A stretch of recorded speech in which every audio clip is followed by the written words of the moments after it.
Senator, does this fix the asylum system, or, as some are claiming, does this essentially shut down, eliminate the asylum system in our country?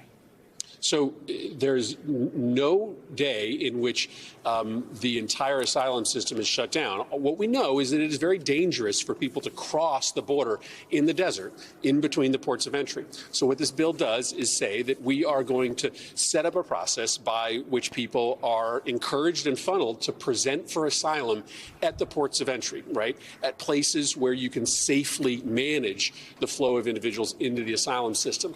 And then it's going to create a much faster adjudication system, a fair adjudication system with due process and appeals right, but a system where you're going to get a judgment in a matter of months, not in a matter of years. So we are not shutting down the ability of people to apply for asylum. We are just creating a system that is much more orderly and much more expedient. And, Senator, if President Biden, who supports this bill, and we're waiting to hear from him any minute now, this is what he had to say yesterday about a specific aspect, Dreamers. The one thing I am disappointed in we didn't get in the Senate piece was I think it's about time that we have all those young people who came and now the Dreamers. It's ridiculous. Can you imagine you're 4 years old, your mom says we're crossing the river and says, no, Mom, leave me here. I don't want to go. Come on. What the hell's going on here? And they become contributing Americans. And they're doing good jobs and they're decent. So, Senator, if I could quote the president again, what the hell is going on here vis-a-vis the Dreamers? Is there anything in this bill for the hundreds of thousands of Dreamers who came to the U.S. as children, no fault of their own, no decision? Is there anything for the 11 million undocumented immigrants who have been here, many for decades, with U.S.-born children? Is there anything in there for them? I agree with President Biden. It's absolutely unacceptable that you cannot get any Republican support for a pathway to citizenship for undocumented Americans or any protection for these Dreamers, these kids who came to the country when they were 1, 2, 3 years old, who are Americans in every way, shape, and form, and who are at risk of deportation if Donald Trump becomes president. Listen, we fought hard in these negotiations to get full protection for Dreamers. Then we fought hard to get small, minimalist protections for Dreamers. But Republicans at every step of the way told us they wouldn't give us a single vote for these protections for Dreamers if they were ultimately in the final bill. We did get important protections for migrants in the bill, additional rights to counsel, expanded visas, earlier work permits, but Republican intransience to the plight of Dreamers is going to be a problem we're going to have to deal with for a long time. And that it would include the 11 million people, many who have been here for decades, with many with U.S.-born children. There are more than 5 million people that live in a mixed immigration status home. Are those people also not dealt with at all? Right now, we cannot find any Republican support to deal with all of these Americans who are living in the shadows, who are working in our communities, whose kids go to our school, who deserve a pathway to be able to apply to stay in the United States. This has long been a priority for most of the folks I represent. Majorities of Americans say that they would support that pathway, but Donald Trump doesn't. And right now, Donald Trump controls the Republican Party. So any progress for Dreamers, any progress for undocumented Americans appears on hold while Donald Trump controls every organ of the Republican Party.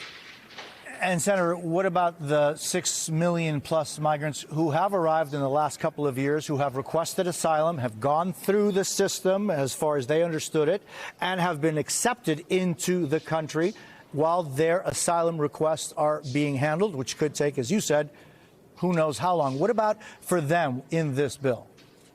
So this bill only applies to individuals who, after its passage, arrive at the southwest border. This new, quicker asylum system is prospective. So people that are already here will continue to have their claims heard in the existing system. Again, that system takes too long as far as I'm concerned, but this new system will really apply if it were to become law, which it doesn't appear like it will, given the events in the last 24 hours, to individuals who show up after the date of enactment. And, Senator, just your thoughts on this as someone who has deep, profound experience and passion and compassion for these issues. I'm just wondering, Senator, when you look at what our political discourse is like these days, and I'm thinking last comprehensive immigration reform was 1986 when Reagan was president.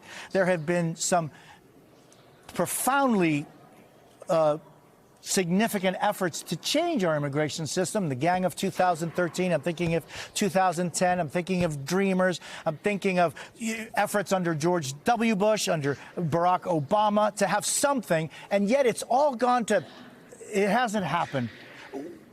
Is it over? Is this just fait accompli? There will never be anything that can deal with what you call chaos in many ways? It can't be over. I mean, listen, it is chaotic when you have 10,000 people showing up on a daily basis. But let's remember why those people are coming to the United States of America, why there aren't 10,000 people lined up to come to any other country in the world. It is because this is a great country. For all of our faults, for all of our flaws, this is still a place where people want to come. But it is also because it is in our DNA for people to come here who are fleeing persecution and violence and destitution.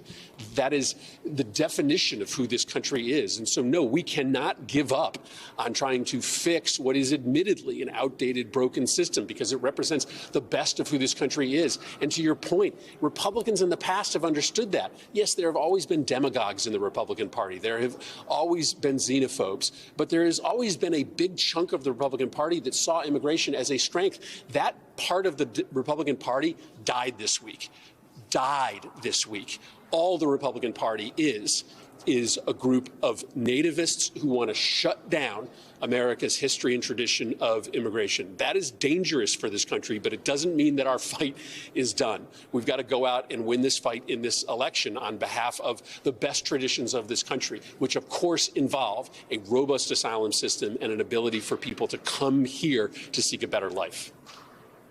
Senator Christopher, I can't thank you enough for being with us this morning. You know, there's so many questions I had for you, and I hope you come back soon, because there are still a lot of other questions that I have for you. But I profoundly thank you for being with us this morning. Thanks a lot.